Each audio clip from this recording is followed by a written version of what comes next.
have to live using drugs and alcohol. We found a better way to live, so we like to go around talking about that. So, what was your name again?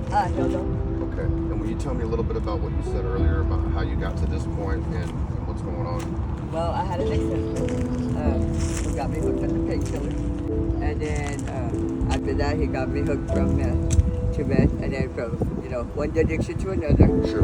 Then we started drinking, and it was like 4 years of the painkillers with the Xanny bars, and then it's a record I'm not dead.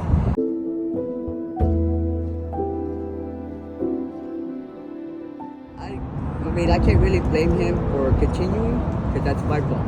I could have stopped at any time. I went to rehab. I did the program. I fell off. Yeah, right there at the managed care. Oh, okay. Yeah. I remember managed care quite a bit. I've been there several times. So. I loved it. I like the counseling. Yeah. Yeah, it was a good deal. If some of these things that were to be taken care of for you, would you be willing to go back to treatment? Yeah. And then into sober living, and then get a job, and then try to move your way back up and get out of this rut, so people just continue to use because it's the only way to escape There's it. a lot of people that don't want to help the homeless because of the COVID and everything. Sure. And then now the police are even worse than what they were back then. You get arrested for pushing a basket down. Yeah, see, Lubbock is a hard city to be homeless in. There are other cities that I've lived in that were easier. Lubbock is difficult. They have a no panhandling law. They have a no vagrancy and a no loitering law.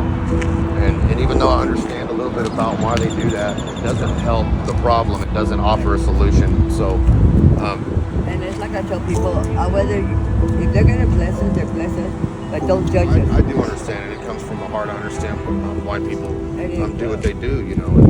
If you walk around, you see all these homeless that were fine 4 years ago, but now the Adderall kicked in their heads. Yeah.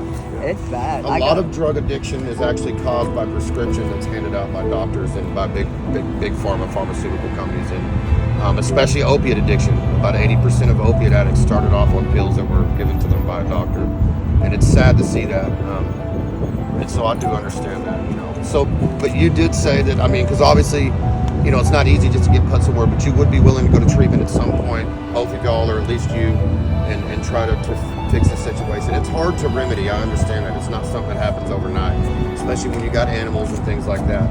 And they're the only thing we have. Yeah. I have kids. I have kids. I have my sisters, but they closed that door a long time ago. Yeah, I understand that. A lot of times in addiction, and maybe that's not why, but especially in addiction, people shut the door. And I think there's kind of a fine line between turning your back and just saying, look, I can't do this anymore. And so I have my own opinions on that, but people do turn their backs. And then I do got two boys, my two older sons, that are out in the streets on drugs. The same thing, Yeah. And it hurts me because, I don't want them to get killed out here. No, you don't. No, and it can happen. It's sad. It breaks my heart. Yeah, so. we love addicts and alcoholics to our core. That's what we do. That's who we are. It's where we come from. But we do understand that there is a better way of life. We are going to check back up on y'all, and we're going to see what we can do. We don't have a ton of resources. We do just like to spread the message of recovery. But if we can help you get into treatment at some point, I would like to do that.